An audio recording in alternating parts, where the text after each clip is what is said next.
Саламатсыздар ма, құрметті көрермен? Бүгін біз 11 сынып оқушылары үшін, 9 сынып оқушылары үшін, жас мамандар үшін математикалық сауаттылықтан адам жасына байланысты мәселе есептердің шығарылу жолын талдаймыз.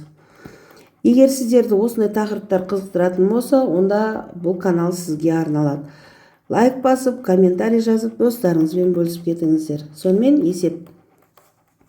Бірінші есептен бастайық. Әкесінің жасы баласының жасынан 4 есе үлкен.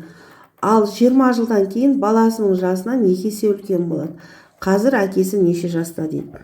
Бұл есептердің барлығы адам жасына байланысты есептің барлығы мәтіндік есеп болып келеді. Және дәл бүгінгі бірінші есебіміз 6 сыныптағы математиканың бір айнымасы бар сызықтық теңдеу бойынша шығаруға болады екен. Сонымен бізге әке берілген және бала беріледі. Әкесінің жасы баласының жасынан 4 есе үлкен. Екеуде енді адамның жасы болғандан оларды екісеп белгілеп алдық. Ары қарай 20 жылдан кейін дейді.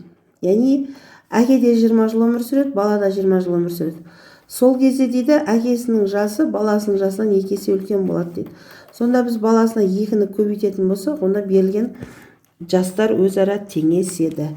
Енді теңдіктің сол жағын өзгенше жазам. Қосамын 20, тең оң жағын 2 арқылы жақшаны ашам. Қосамын 40 болады.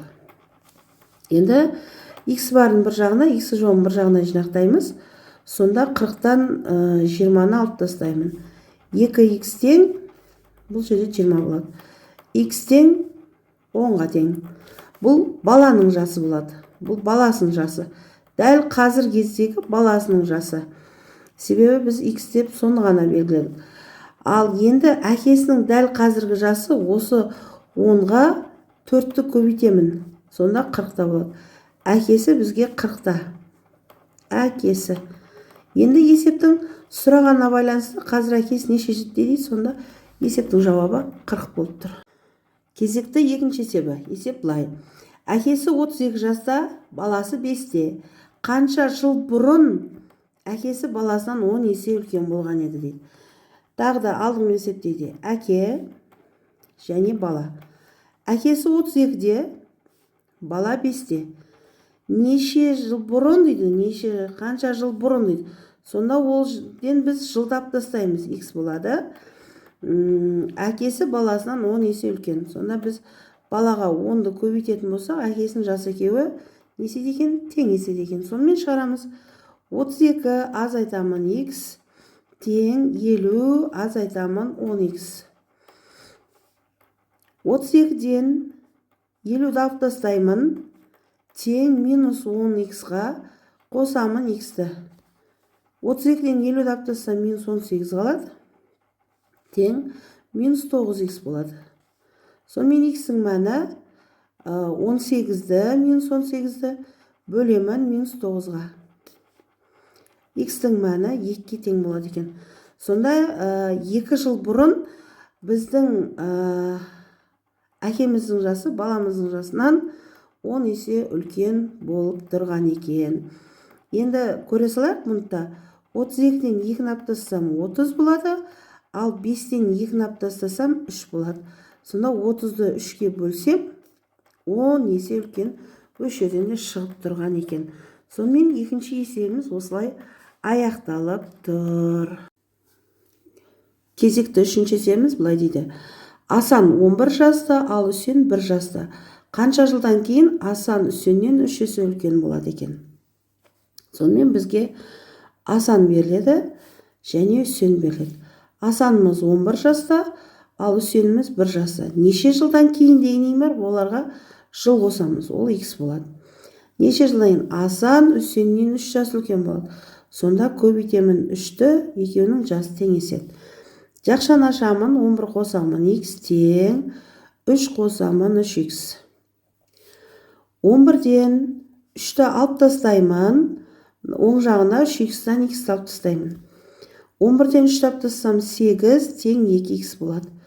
X-ті табу үшін мен 8-ді 2-ге бөлем 4 жыл. Сонда 4 жылдан кейін біздің Асанымыз Үсеннен 3 есе үлкен болады. Сонда жауап бізде 4 деген жауап болады. Енді көре салайық. 11-ге 4-ті қосамын 15 болады. Ал 1-ге қосамын 4-ті 5 болады. Ал 11-ді, кешіріңіздер, 15-ті 5-ге бөлсем 3 есе үлкен деген бұл жерден де шығады. Сондықтан берілген есептің жауабы 4 болады екен. Ол былай дейді. Ағасы 12 жаста және ол қарындасынан 3 есе үлкен. Қанша жылдан кейін ағасы қарындасынан 2 есе үлкен болады екен. Сонымен бізде аға беріледі және қарындас беріледі. Ағамыз 12 жаста, ал енді одан 3 есе үлкен болғандықтан біз 12-ні 3-ге бөлу арқылы қарындасымыздың 4 жаста екенін тауып аламыз. Сонымен енді неше жылдан кейін дейді. Сонда біз ағасына да жыл қосамыз, қарындасына да жыл қосамыз. Сол кезде бүйтеді. Ағасы қарындасынан 2 есе үлкен болады дейді. Міне 2 есе үлкен. Ал енді шығарамыз.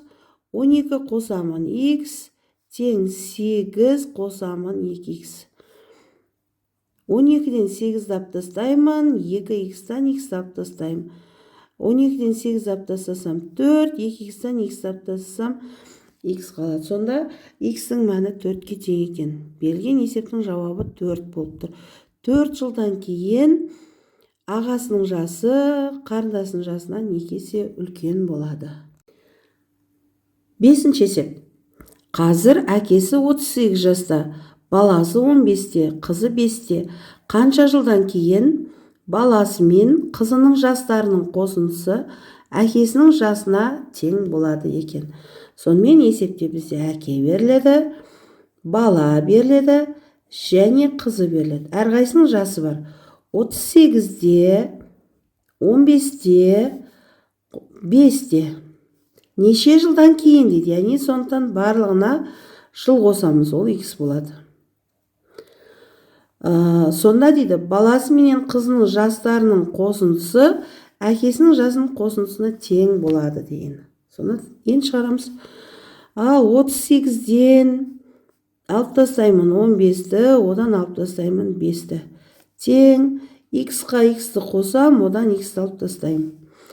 38-ден 20-ны алып тастасам 18 қалады, тең болады x-ға.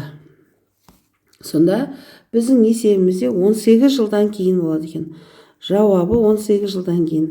5 есебінің толық шығару жолын көрсеттік. Қызықтыратын болса, онда сіздерден лайк күтемін. Хош, сау болыңыздар.